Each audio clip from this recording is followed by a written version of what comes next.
Welcome back, everybody. Sports Bash Live, 97.3 ESPN. The baseball playoffs continuing, and we are on the brink of an elimination in the American League. Seth Everett, NBC Sports Radio, joins us here on the Sports Bash, 97.3 ESPN. Seth, we've been talking about the Yankees basically all season, the last couple of weeks, and here they are. They have a chance to go to the World Series. So what has turned around for this Yankees team the last couple of days that they've all of a sudden taken a 3-2 series lead, man? That's a couple of baseball games that I never thought I would see. And, to me, the story of the series is Game 4. The Astros had a 4-0 lead going in. I really felt very confident in Lance McCullers Jr. I was a big believer in that guy, and, he answered the call. And, I just figured that the one thing that A.J. Hinch boasted about at the beginning of the series was his bullpen, and that really let him down. And that seemed to have a reverb effect. Tanaka was great in Game 5, but Game 5s don't define series, not when it's 2-2. Game 4 defines a series because the Yankees are in the driver's seat because they were able to come back from a 4-0 deficit in the worst possible time. We're finding out, Seth, that basically if you don't have the bullpen in these baseball playoffs, you got a minimal shot here, and the Yankees have the bullpen. Their starting pitching helped out, but it was the Astros bullpen that let them down. Yeah, I mean, I think that's a major change. First of all, bullpens have been valuable, for the last 25 years, and bullpens have been specialized for 25 years. So that didn't really surprise me. But what did surprise me was that you have a team in the Astros, and I talked yesterday at the stadium to one of the guys who covers the Astros every day, and he makes a great point, and that was, they're so used to pitching with a lead.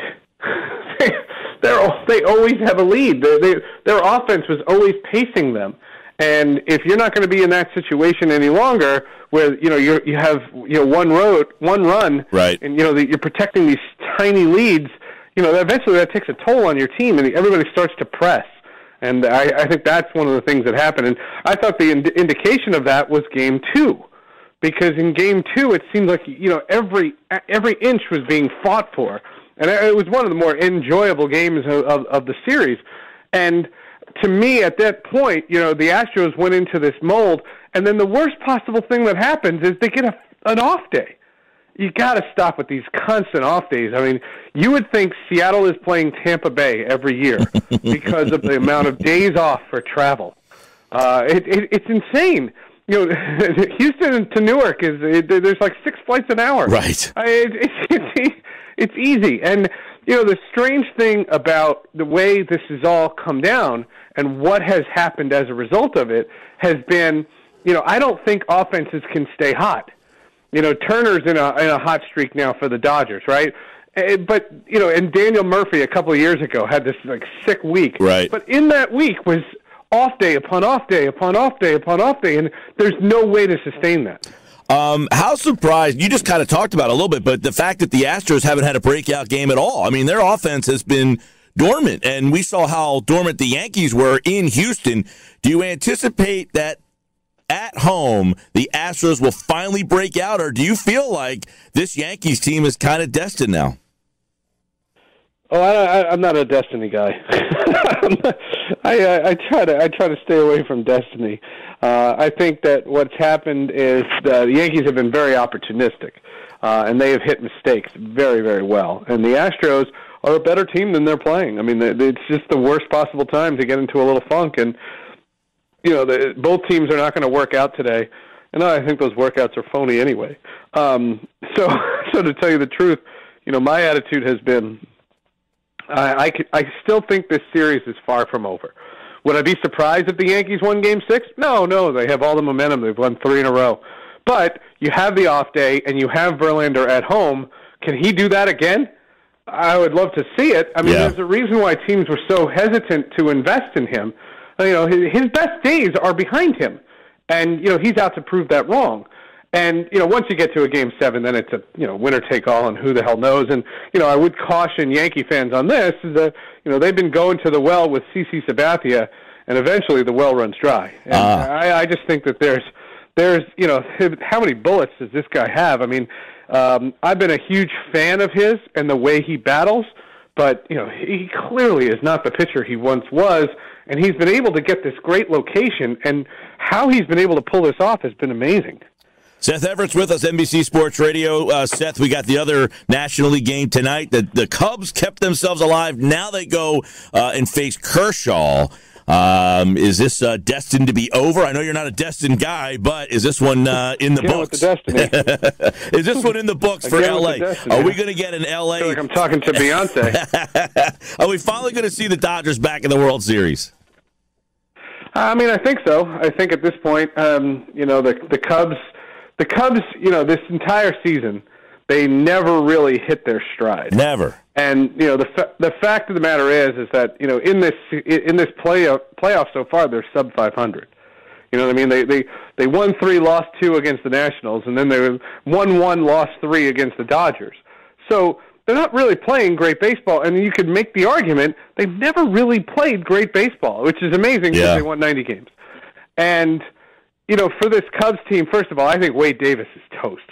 And at this point, they don't have a big weapon that they had last year with Aroldis Chapman. He's in the American League Series.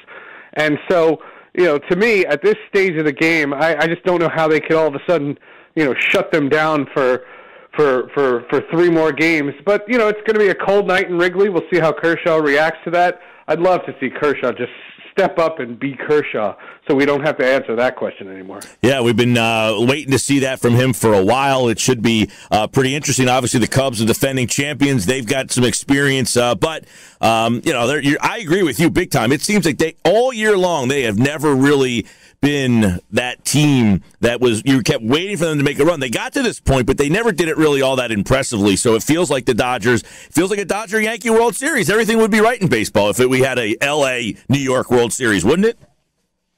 Man, those executives would be ecstatic. They would be thrilled if that was possible. But it's very funny. I always just think that that's an improper way to judge a sport and its health.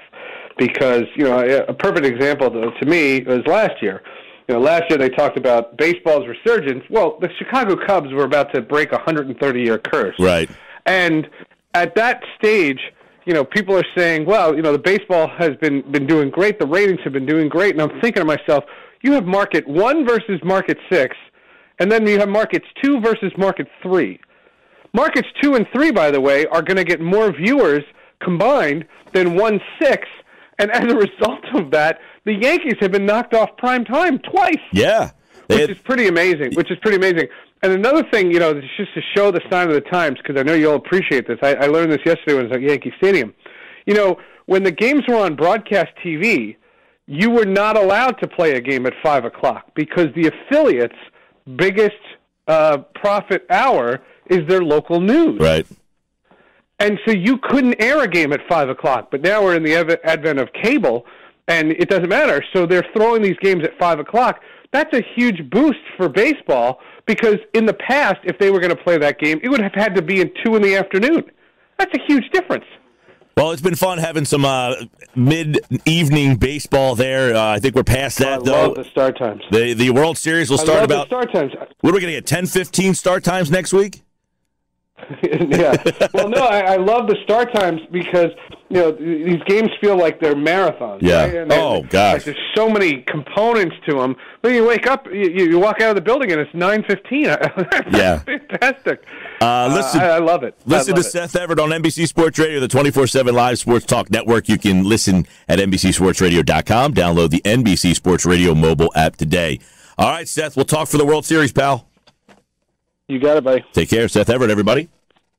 Here on the Sports Bash 97.3 ESPN. Tomorrow night, we'll have the Yankees and the Astros right after Friday Night Live. You can hear the coverage starting at 10 p.m.